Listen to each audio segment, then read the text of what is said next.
News பார்க்கறதுனால ஒரு யூஸும் இல்லை. இதை நான் உங்களுக்கு 1 மினிட்ல ப்ரூவ் பண்ணுறேன்.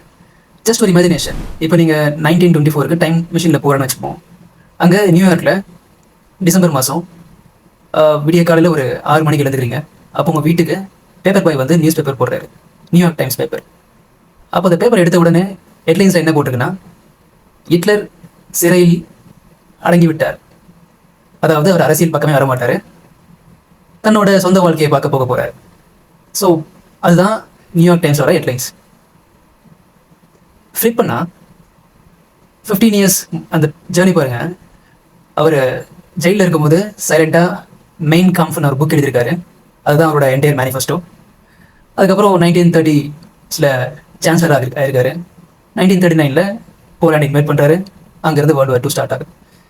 இப்போ நீங்கள் நியூஸ் பேப்பரை பேஸ் பண்ணி உங்களோட டிசிஷன் எடுக்கணும்னு நினச்சிங்கன்னா, ஹிஸ்ட்ரியில் இதை விட ஒரு பெஸ்ட் ப்ரூஃபே கிடையாது.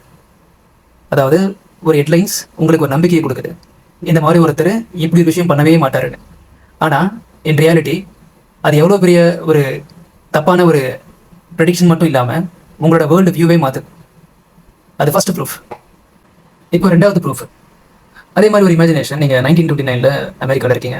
பல மேகசின்ஸ் ரிலீஸ் பண்ண ஹெட்லைன்ஸ் என்னென்னு பார்த்தீங்கன்னா, ஸ்டாக் மார்க்கெட் தான் ஒரு wealth machine, money making machine. அதில் காசு போட்டால் எல்லாரும் பணக்காரங்க ஆகலாம். ஸோ ஸ்டாக் மார்க்கெட் இப்போது பயங்கர குட் கண்டிஷன்ஸில் இருக்குது. இதை எல்லா கண்டிஷன்ஸும் பர்ஃபெக்டாக இருக்குது. இதை நம்பினா எல்லாருமே பணக்காரங்க ஆகலான்றது தான் அந்த ஹெட்லைன்ஸ். பட் அது வந்து ஒரு 9 டேஸ்லேயே மிகப்பெரிய மார்க்கெட் கிராஷ், 90%. ஸோ அந்த நியூஸ் ஹெட்லைன்ஸை நம்பி அந்த வால் ஸ்ட்ரீட் ஜார்னல்ஸ், எக்ஸ்பர்ட்ஸ், அவங்க கொடுத்த magazine reports, news paper articles எல்லாத்தையும் நம்பி பணம் போட்டவங்களோட நிலைமை யோசிச்சு பார்த்தீங்கன்னா ரொம்ப கவலைக்கிடம். ஸோ இது ஹிஸ்ட்ரியில் ஏன் நியூஸை நம்பக்கூடாதுன்றதுக்கு மிகப்பெரிய ப்ரூஃப். யோசிச்சு பாருங்க, என்னைக்காவது நியூஸ்னால இந்த டிசிஷன் எடுத்தேன், அதனால லைஃபே மாறிடுச்சு, எனக்கு குட் டேர்ம்ஸ் எதாவது இருக்கான்னு யோசிச்சு பாருங்க. எனக்கு தெரிஞ்ச எதுவும் கிடையாது. பேட் டேர்ம்ஸில் நிறையா இருக்கும், பட் குட் டேர்ம்ஸ் எதுவுமே இருக்காது. ஏன்னா நியூஸ் இண்டஸ்ட்ரியை பொறுத்த வரைக்கும் எப்போவுமே உங்களை ஒரு பிரேக்கிங் வேர்ல்டே வச்சிருக்கும். அதாவது ஒரு காம் டே, ஃபைன் டேன்ற கான்செப்டே கிடையாது. எப்பவுமே ஏதாவது ஒரு அவசரம், ஏதாவது நீங்கள் எமோஷன், ஏதாவது நீங்கள் ஒரு உணர்ச்சிவசப்பட்டு இருக்கணுன்ற ஒரு ஐடியாவில் தான் நம்ம இத்தனை வருஷமாக நியூஸ், அந்த மெயின் ஸ்ட்ரீம் மீடியான்ற ஒரு கான்செப்டில் நம்ம வந்துட்டு இருக்கோம். அப்போ இதுக்கு என்ன தான் சொல்யூஷன்? நான் நியூஸ் பார்க்குறேன்னா அப்போ எதை பார்க்குறதுனா ஹிஸ்ட்ரியை பாருங்க. ஏன்னா நியூஸ் உங்களுக்கு வெறும் சர்ஃபேஸ் லெவல், ஹை லெவலில் மட்டும்தான் விஷயங்களை சொல்லும். என்ன ஆச்சுன்னு சொல்லுவேன் தவிர ஏன் ஆச்சு, எதுக்கு ஆச்சுன்னு விஷயத்தை பெருசாக சொல்லாது. அதே மாதிரி நியூஸ் உங்களை வந்து ரொம்ப எமோஷனலாக வச்சுக்கும், உணர்ச்சி வசப்படுத்தும், ஆனால் உங்களை திங்க் பண்ண வைக்காது. ஆனால் ஹிஸ்ட்ரியை படிச்சிங்கன்னா உங்களுக்கு பேட்டர்ன் புரியும். அந்த பேட்டர்னால் உங்களால் திங்க் பண்ணி கனெக்ட் பண்ண முடியும்.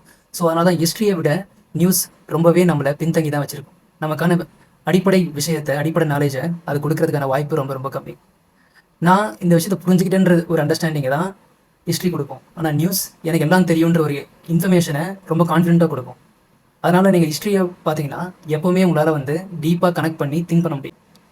இன்ஃபேக்ட் நிறையா ரிசர்ச், அதாவது நியூரோ சயின்டிஸ்ட் கண்டுபிடிச்சது, நியூஸ் மெயின் ஸ்ட்ரீம் மீடியா யாரெல்லாம் அதிகம் நியூஸ் பார்க்குறாங்களோ அவங்களோட பிரெயினை ஸ்கேன் பண்ணால் அமிக்டலா, ஃபியர் சென்டரை அதிகமாக ஆக்டிவ் பண்ணி வச்சிருக்கு. இதனால் யார் ரொம்ப நியூஸ் பார்க்குறாங்களோ அவங்களோட நியூரான்ஸ், ஆக்டிவ் நியூரான்ஸ் ரொம்ப குறையுதுன்னு கண்டுபிடிச்சிருக்காங்க. ஸோ நியூஸ் பார்க்குறதுனால மென்டலி மட்டும் இல்லை, ஃபிசிக்கலாக நமக்கு பல damages, especially to the brain.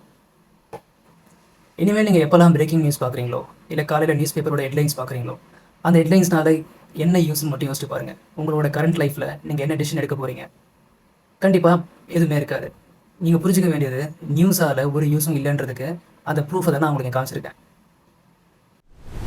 உங்கள் கேங்கில் யார் எப்போவுமே நியூஸ் சேனல்ஸு, நியூஸ் அவுட்லெட்ஸில் எப்பவுமே நியூஸ்லேயே இருக்காங்களோ அவங்களுக்கு இதை ஷேர் பண்ணுங்கள்.